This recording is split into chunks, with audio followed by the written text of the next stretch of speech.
I doubt not God is good, well-meaning, kind. And did he stoop to quibble, could tell why the little buried mole continues blind. Why flesh that mirrors him must someday die. Inscrutable his ways are, and immune to catechism by a mind too strewn with petty cares to slightly understand what awful brain compels his awful hand. Yet do I marvel at this curious thing, to make a poet black and bid him sing. Destination Freedom.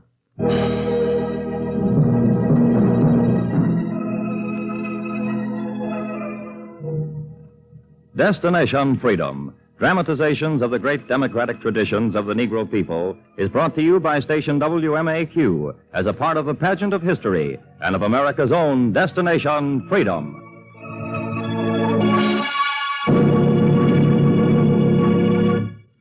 In a career that was short but brilliant, a young American poet collected most of the major poetry awards before he met his maker. He was the much-quoted County Cullen. In a chapter entitled Pagan Poet, Destination Freedom tells the odd story of the growth of County Cullen.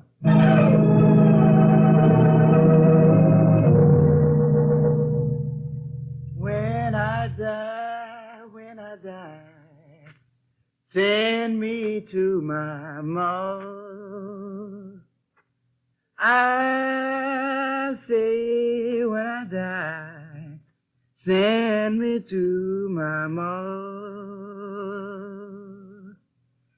And if my ma don't want me, please send me to my pa. Hey, you! Hey, you out there! And if my pa don't want me, Hey, let them paints alone, you hear me? throw me to the deep blue sea. He was teenaged and tanned, and had taken time off from the job with a farmer to paint pictures on a canvas. He was wild and woolly-haired, and sang snatches of the blues he'd pick out of the air. He was painting the sunshine and shadows when the farmer's fingers found his collar. Fine time to waste when I'm paying you to work, will you? There! Let me go. Take your hands off me. Ed, let him go. You go to the devil when I'm finished. Let him go, I say. All right, Pearl. I'm not paying the tramp to paint fool pictures with your colors. I gave him the paints, Ed. You gave him? I've been teaching him to draw. He's got natural talent. Yeah, you got a talent for trouble. He paints better than I do, Ed, and I'm trained for it. You don't mind. I do mind my wife taking up time with a tramp. He's just a kid. Well, all tramps was kids at one time. I don't want this one around when he grows up. Listen, Ed. Never mind, ma'am. Never mind. I know the way the wind's blowing, so I'll blow. Yeah, it's better. Can I get my things out of your shed? No. You stay here inside. I'll get them myself. I'm sorry you've got to go. I'll do all right. If you had some folks... I said I'd do all right, ma'am. You take my paints with you. Try to practice in your spare time. All my time's spare. All right, here's your rags. Now be off with you. Go on. We want no part of you.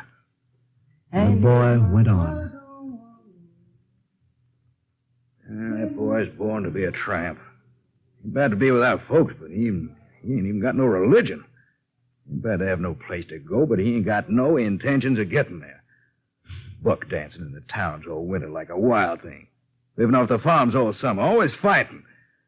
Wonder folks think he's too unreliable to adopt. Now you're gone and giving him paintbrushes to play with.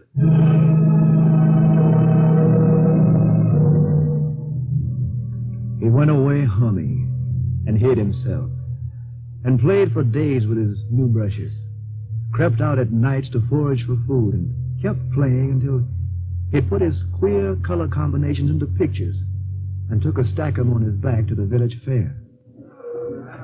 Hurry, hurry, folks, the biggest little fair in the state of New York. Going on right here in your own town. Everything on exhibition for $50. One Say, $50 mister. admits you. Now get away, boy. Don't you see I'm busy here? The biggest hogs, the biggest cows, the biggest ears of corn. Mister, you got any pictures? Boy, didn't you hear me? Go drop dead, let me make my living. I thought you could use some pictures. Where'd you steal them? I made them. You what? Yeah, you just might have. You're that crazy orphan kid, ain't you? And them you toting on your back? Yeah, see?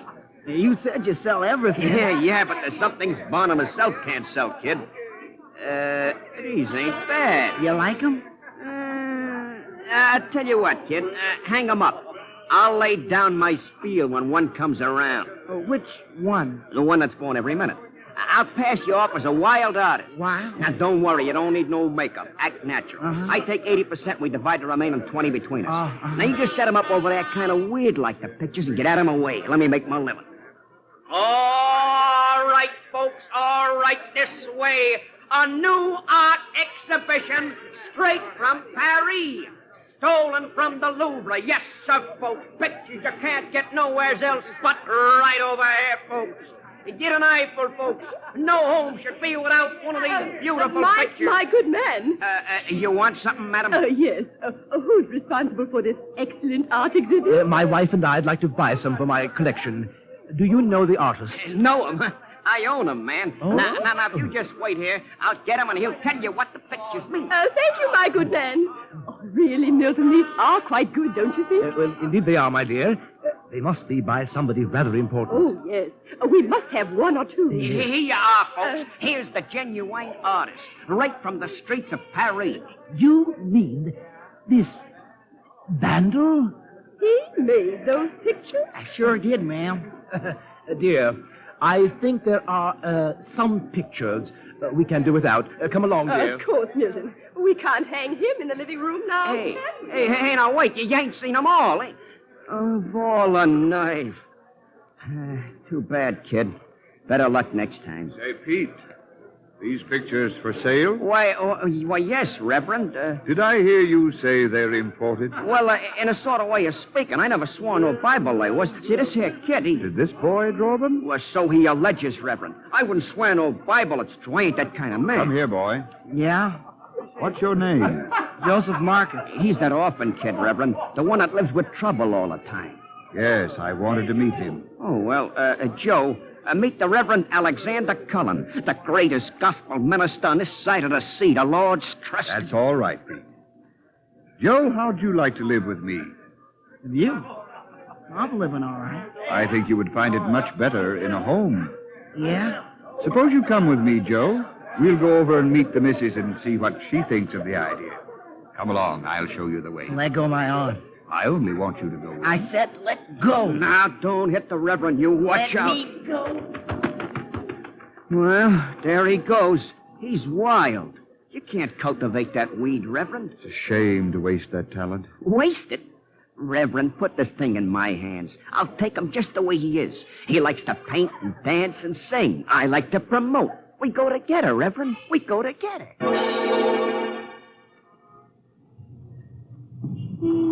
The promoter and the kid got together. And on the street corners and the sidewalks, the two made a living. One with his legs and taps, the other with his wits. Okay, folks, step right up and see the greatest little old dancer since Nijinsky. Joseph Markovich, imported, strictly imported, doing steps you ain't never seen before. Now, don't crowd us, folks. Drop your quarter, and you'll tempt the great Joseph to dance. The more quarters, the more tempted he gets. One more quarter, and he'll yield to temptation. That, you persuaded him. What you think of that, folks? Ain't that Nijinsky? 1 quarter more, and he'll be doing steps you ain't never heard of, much less seen. Well, I see you got the kid into your hands. Now, see here, Reverend, we're strictly legit. I understand. You mind if I watch? Well, you kind of inhibit the affair, Rev. You see what's happened to the crowd since you've been here? You put the damper on. Very well. I'll go. But I still would like to talk to the boy. Oh, sure. We'll be seeing you in church, Reverend, as soon as this dance is over. All right, I'll expect you. Don't forget. Oh, don't worry. All right, folks, step back up. See the greatest dancer since way back in the olden days. Oh, for a quarter, just a little old quarter. The boy danced through the summers. But when the snow set in, the promoter looked for another way to live. This stuff ain't no good for the winter time, kid. And I ain't selling no more of your paintings. Gee, I guess we can't make it. together anymore. Well, don't think I'm letting you down, boy. Me? I ain't that kind of man. See, dancing ain't the proper way to make a living, nohow. What is? Well, I'll tell you. Just between you and me, kid, we need another one of these. A gun? Yeah. Cute, ain't it? Need one for me and one for you. Well, I don't know. Well, I do know. Stick with me and you'll know, too. I don't know. What do you got to lose? Who you responsible to? Myself? Then act like it. Now, pay attention. Here's how you load these things. He looked and learned. And in the cold winters, the boy stalked out of the brick and steel jungles of the city with steel-tipped toes and brass knuckles. And the law learned to watch his activities. Now, pay attention, Joe Marcus. Yes, Your Honor. In view of the extenuating circumstances of your birth, the court is being lenient. We're placing you in a foster home. But if you're again picked up on suspicion, we'll give you the full penalty.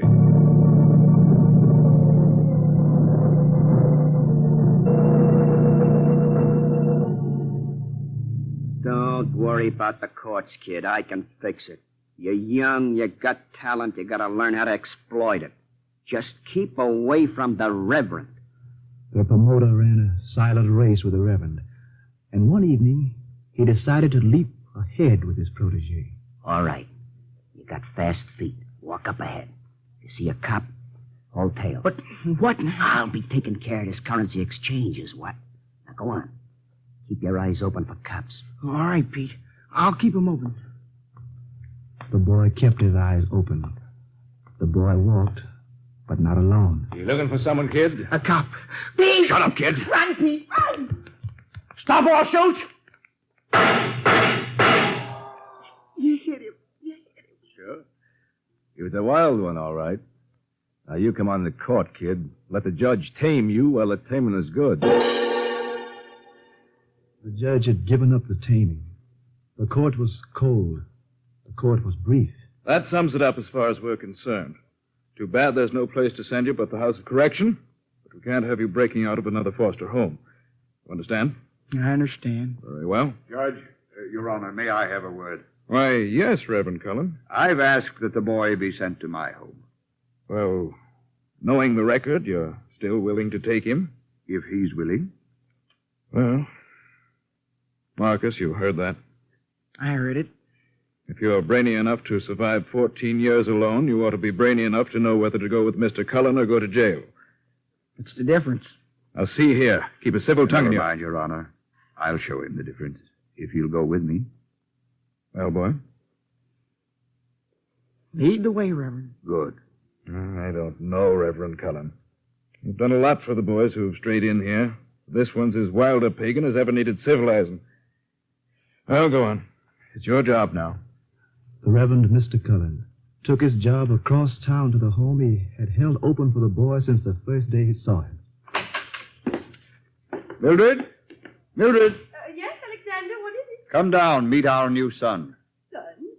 What are you joking about, Alex? Is this Joseph? Yes, but don't look surprised. We've talked about him for some time. Yes, only well, he doesn't look exactly like the kind of son I've dreamed of. Well, now, ma'am, you ain't exactly the kind of mama I've been dreaming about either. Oh, good boy. We're even. If you can take me, I can take you. Well, Joseph, what do you say? Think you can learn to call her Mother? All right. Mother. You see, that doesn't sound bad, does it? No, it doesn't.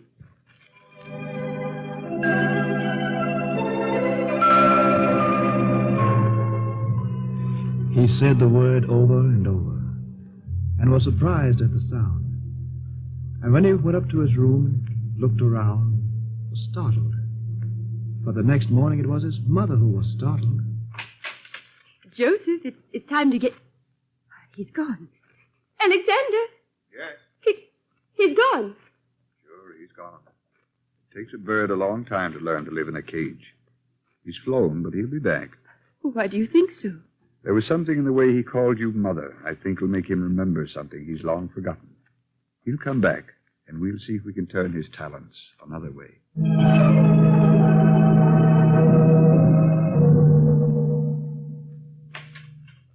Joseph, Yeah? you've come back. I was I expecting... didn't come for no preaching. I forgot my cap. Let me get it and I'm going. The boy got his cap and drifted again. But he kept coming back. And finally, he stayed. My son, I suppose you wondered why I've waited so long for you. Well, in a way, yes. It's because since the first day I saw you behind those odd paintings Pete was trying to sell, since then I've believed in you. How? I've believed that you had something to tell the world, and you were struggling for a way to say it. I want to bring out the things you wanted to say. I'm going to send you through school. I'm going to make you over into my own son. Do you mind taking my name? Well, I would have named my son County Cullen. I wanted him to be an excellent student, a Phi Beta Kappa perhaps, a graduate of New York University and Harvard, and a poet. I'd sort of, like to paint. Well, we'll see. Now, suppose we start now to build County Cullen. The Reverend Mr. Cullen started carefully, transferred all his thoughts to his new son, coached him in the catechism, rubbed off the sharp, slum-shocked edges, and found underneath an apt pupil who caught up with and passed his class through high school and college and fulfilled his new father's ambition. Your son's been elected to Phi Beta Kappa, Mr. Cullen. I wanted to be the first to tell you. Thank you, Dean. He's exactly what I imagined your son would be. Cultured, scholarly. In fact, after he finishes school, there's a very good job waiting for him in our new college, of which I may become president. I think he would like that. You know, your son has an unusual sense of color and form, Mr. Cullen. He tells me you object to his continuing to paint. Well, I don't really object, only I would like... Well, he's entered several pictures in the annual art exhibit. If he wins, I expect he'll devote most of his time to art. I wanted a poet. What did you say, Father? Your father was regretting that you didn't turn to poetry. What on earth would I write about? Well, some feeling, some memory, something that stayed with you through the years. Do you have anything like that? Yes, I do have something like that. It seems once I was in Baltimore. You never told me that. There's just one thing I remember about Baltimore.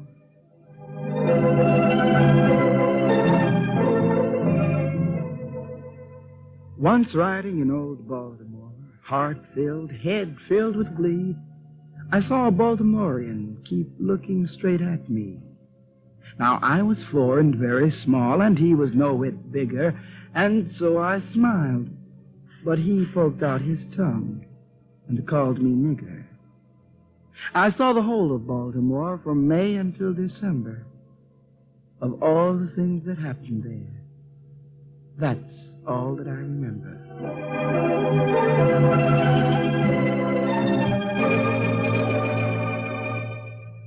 He sent in his poem to a college contest.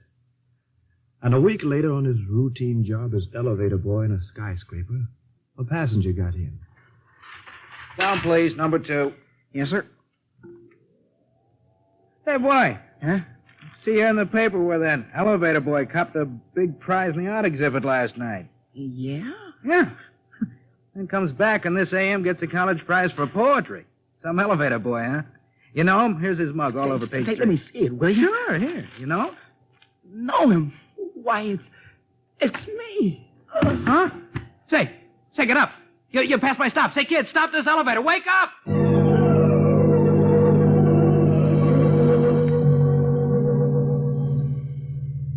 He woke up in a hospital. And at home, the dean had words with his friend, the Reverend Mr. Cullen. I suppose you've gotten the hospital report on the boy. I got it, but I don't understand it. What does it all mean? Well, that it'll be a miracle if he lives the long life you've planned for him. He's very ill, and he won't be doing the painting I'd hoped he would. But when he's better, send him over to my new school. I've a place for him on the staff. And meanwhile, let him look back into the past. It'll make him stronger. The boy lay in the hospital and looked back into his past, fumbled and kept finding pieces of himself that he put into poetry.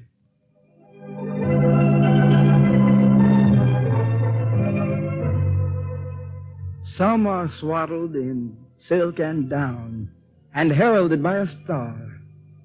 They swathed my limbs in a sackcloth gown on a night that was black as tar. For some, godfather and goddame, the opulent fairies be.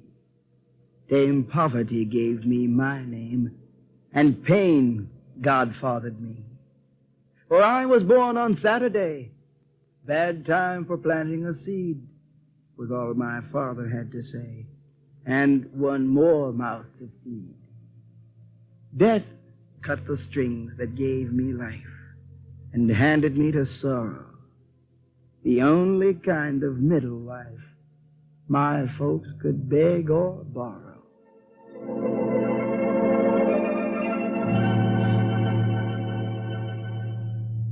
He wrote more and more and more. And when he was well again, he had carved a niche as a poet, winning a Guggenheim Fellowship, the Spingarn Medal, and the annual award of the Portrait Society of America, and many others. And he applied for the job the dean had promised. I understand you wanted me to take over your art department. Yes, Cullen. I'd like for you to meet my assistant here, Mrs. Fitch. This is the young poet who I've been... How do you do? I've heard so much about Mr. Cullen and his poetry. I think it's just grand, and I'd love to have one of his paintings. I'm so glad to meet you, Mr. Cullen. I think we've met before, madam. Oh? We? Where? I painted some pictures once, long ago, for a little town fair. You asked to meet me. You were that ragamuffin? That little pagan? I was, madam.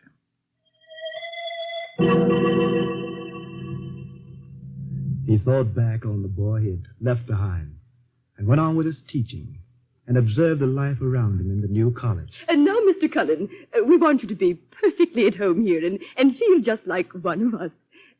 If you don't mind coming to class a little earlier than the others in the morning and seeing that the janitor gets his work done, I think we'll get along lovely. Just lovely. And of this lady, he wrote his most widely quoted lines.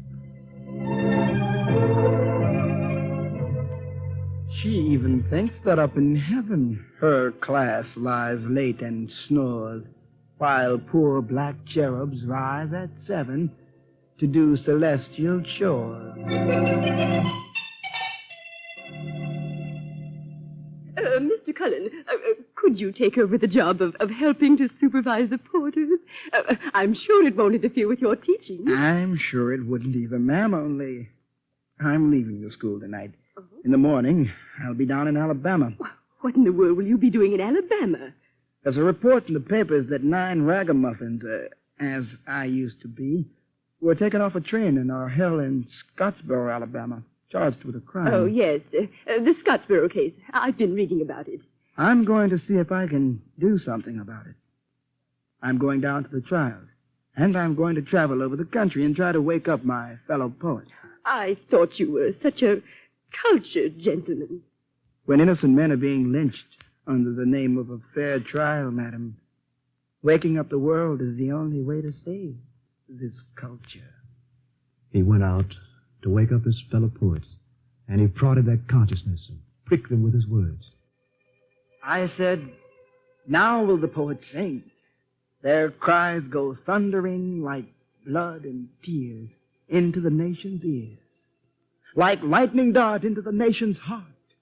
Against disease and death and all things fell, and war, their strophes rise and swell to jar the foe, smug in his citadel. Remembering their sharp and pretty tunes for Sacco and Vanzetti, I said, here too's a cause divinely spun for those whose eyes are on the sun. Here in epitome is all disgrace and epic wrong, like wine to brace the minstrel heart and blare it into song. Surely, I said, now will the poet sing. But they have raised no cry. I wonder why. And when his father heard of it, He was disturbed and troubled. You know as well as I do you haven't enough time to waste your strength fighting lost causes. You call this lost? Listen to me. I've given you something for which I do not expect appreciation, but understanding. True, you've repaid me well. I wanted a poet. You've become a poet. Still, your life may be short. I know that. Then they've told you. Then you should be more willing to live quietly. Fighting is for those who have fists. I once had fists. You're still young. Your blood still boils. Inside you're all rebellion. Settle this once and for all.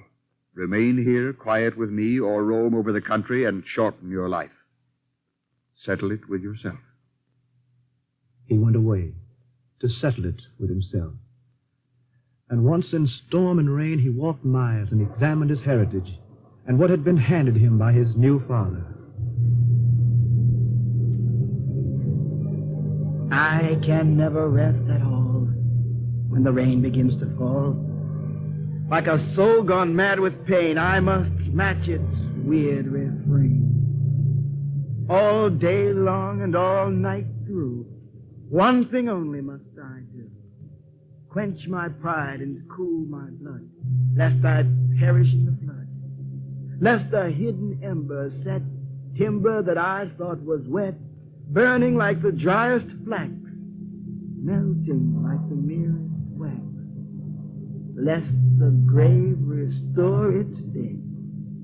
Not yet has my heart nor head in the least way realized they and I are civilized. And when the rain and pondering were over, he left the quiet of his home and decided on living the short life. In the years that were left, he won the acclaim of the critics, and the people who loved his poetry stretched across 2 continents.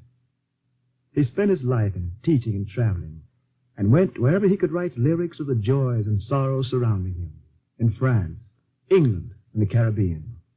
The critics acclaimed his work as the Renaissance in literature. He never renounced the Reverend Mr. Cullen's teachings, but throughout his life he struggled with what he called a Christian upbringing and a pagan inclination. In the last years of his life, he wrote poems only for children and died at the age of 37.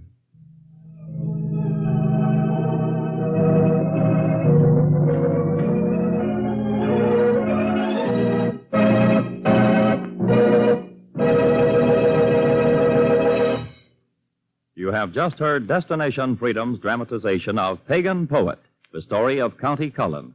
Destination Freedom is written by Richard Durham and produced under the direction of Homer Heck.